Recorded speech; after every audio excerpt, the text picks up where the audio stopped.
Dave with Regal Fabric here again. Just a quick video to show you exactly what we mean when we say test for color fastness prior to attempting to clean something like this needlepoint fabric. What we have here is a needlepoint fabric that comes off a footstool brought to us by a customer. She had her upholsterer take it off and we're going to clean. And we have a lot of questions from people about how to clean these, or they've tried to clean them and the colors have actually bled. You want to know in advance if that's going to happen. The simplest, easiest way to do that is to use something like woolite for clothing. Mix it according to the directions on the back in warm water. Scoop out with a natural sponge or with a terry like this. Scoop out the liquid, apply it to a clean white terry, enough on the cloth to get every different color damp.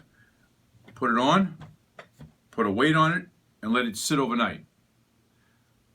When 24 hours is over, peel back the terry cloth, and if you see color that's transferred from this area of this needlepoint to the white terry, there's a good chance if you try to clean the whole thing, these colors will bleed out. That's an expression means the reds will go into the beiges and the greens will go into the reds, and it can be a big mess that is not correctable. If you have questions, leave them below. We appreciate you watching. Don't forget, if you want to see more like this, hit that subscribe button. Again, thank you for watching.